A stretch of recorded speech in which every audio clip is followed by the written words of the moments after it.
The sound of Zahn's chaotic streets buzzed in your ears as you moved through the maze of alleys, trying not to draw attention to yourself. You weren't from here. Your clean, composed demeanor made that clear. A Piltover citizen venturing this far into the Undercity was unusual, and you weren't exactly sure how you ended up here anyway. Perhaps it was the curiosity, or maybe it was the strange allure of the untamed energy that Zahn seemed to radiate. Whatever the case is, you were here. As you turned a corner and froze when you saw a figure sprang into your path. Bright blue pigtails, wide eyes, and a mischievous little grin. There was no mistaking her. Jinx, the infamous troublemaker of Zahn, stood before you. She tilted her head, her expression a mix of amusement and curiosity as she sized you up. Well, well, well, what's a shiny little thing like you doing down here in the muck? She asked, her voice playful but edged with danger. You swallowed hard, trying to keep your composure. Just exploring, you replied cautiously, knowing better than to provoke someone like her. Her grin widened as she took a step forward. Exploring, huh? Either really brave or you're really stupid.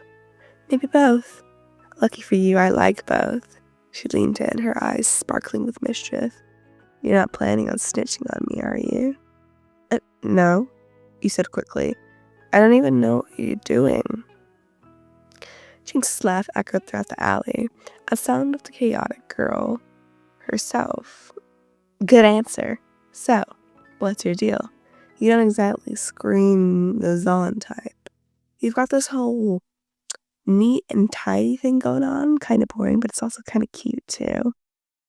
You blinked, caught off guard by the unexpected and sudden compliment. I just wanted to see the other side. Zahn's so different from Piltover. Different is one way to put it, Jinx said, spinning her weapon, a massive shark-shaped rocket launcher, over her shoulder as if it weighed nothing. But better is the word I'd use. We got grits, grunts, and a whole lot of fun. None of that uptight, holier-than-thou, crazy, whatever you guys love so much. She replied. I wouldn't say I love it, you murmured, earning a sharp glance from her. Oh? She said, stepping closer. So, you're not just one of those buttoned-up goody-two-shoes after all. Maybe there's some hope for you. She reached out and flipped the label of your jacket. Still, you're way too stiff. You're not loosen up if you want to survive down here. He felt a flush rise to her cheeks as her teasing tone continued, but before you could even respond, a distant shout echoed through the alleyway. Jinx's playful expression vanished, replaced by a sharp, predatory one. Come on, she said, grabbing your wrist. Time to move. Wait, what? You protested, stumbling after her as she pulled you into a sprint. No time for questions, just keep up, she called over her shoulder. You barely had time to process what was even happening as she led you through the dizzying series of twists and turns, and finally, she ducked into an abandoned building, and she yanked you inside, slamming the door shut behind you. You leaned up against the wall, panting. What was that all about? You asked out of breath. Jinx shrugged, a sly smile creeping onto her face. Let's say I'm not exactly popular with the locals right now, but don't worry, we're safe here. For now, she replied. For now? You repeated, raising an eyebrow. Relax, buzzkill, she said, plopping down the crate and gesturing for you to sit across from her. You're with me, and I'm like the queen of this place. Nobody's gonna mess with you. You hesitated, but then sat down, still trying to catch your breath. Jinx watched you with an intensity, and it made you feel both nervous and slightly intrigued. So, she said, leaning forward into her hands, chin in her hand, What's your story, Pilty? You got a name, or should I just keep calling you that? You gave her your name and she repeated it, rolling it around her tongue like she was testing how it sounded. Not bad. Kind of fancy, though. I think of something better, she replied. Better? You asked, half amused. Yeah, like a nickname, she said, grinning. Like something cool, something that screams, this person isn't boring. You couldn't help but laugh. I'll take that as a compliment. You should, she said, leaning back and twirling a strand of hair around her finger. I don't waste my time on boring people. You've got potential, Pilty. Stick with me and maybe I'll show you what life and living is really like. There was something intoxicating about her confidence, her wild energy. You just couldn't tell if it was admiration or danger. That made your pulse quicken, but you found yourself leaning into the moment. And what exactly does living look like to you? You asked, meeting her gaze. Her grin turned almost predatory. Oh, you'll see. But first, she leaned in, her voice dropping down to a conspirable whisper.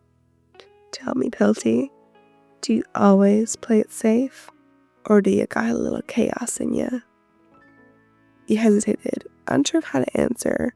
The truth was, you weren't entirely sure yourself. But before you could even speak again, Jinx's laughter filled the room. Don't worry, by the time I'm done with you, you'll know exactly what you're made of, she said, her tone teasing, but with a promise of something deeper. You couldn't tell if that was a threat or an invitation. Maybe it was both. And possibly, now that you think about it, maybe it was more of a threat. But whatever. Your life was about to get a lot more interesting.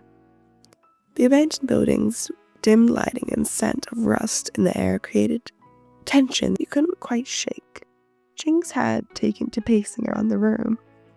Her movements were fluid, yet unpredictable, like a predatory shaking prey. Occasionally, her bright eyes flickered towards you, her grin widening as if she was about to tell a joke that she was in on and you didn't understand. So, she began, spinning her shark-shaped weapon, as though it was weightless.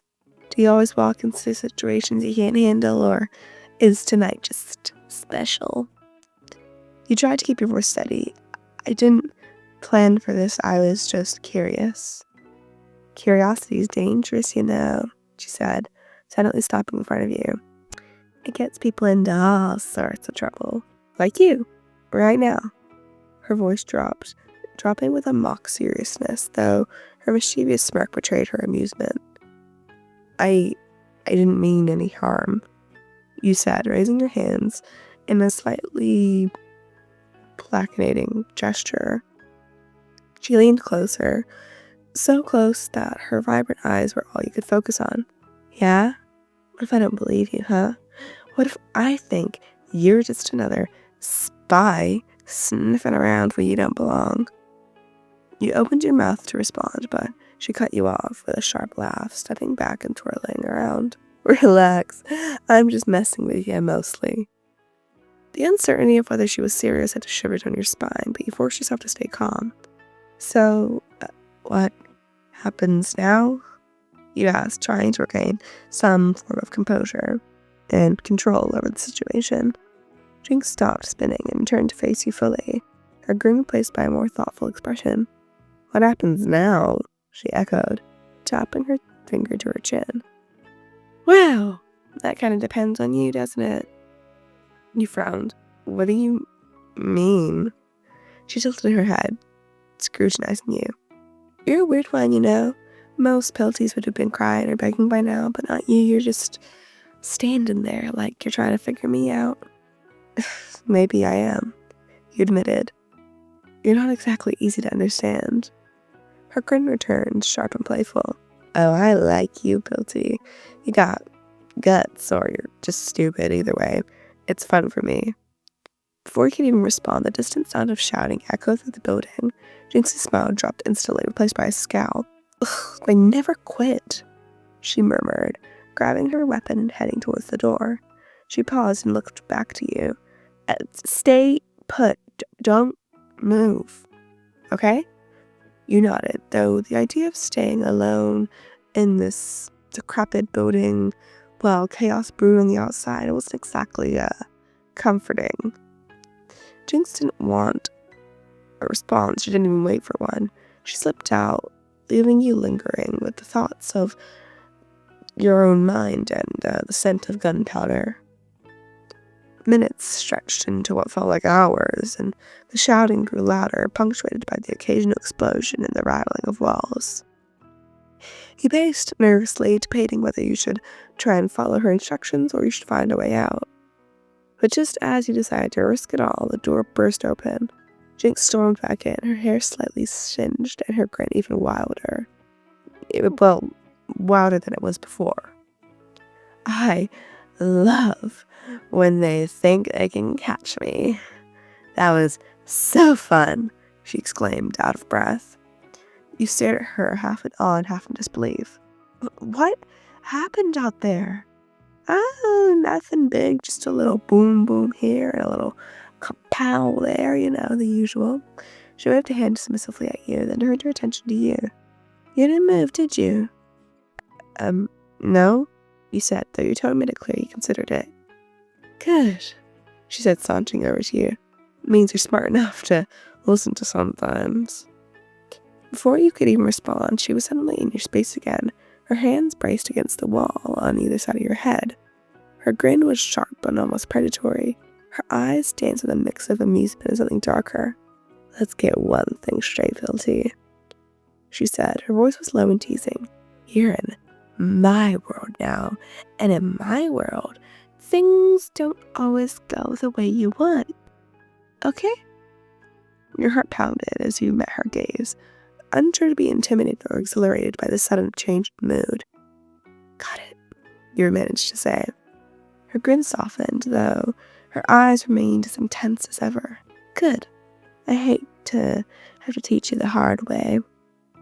She stepped back, giving you room to breathe. You exhaled shakily, your mind racing to process what the hell had just happened and why she had randomly pinned you.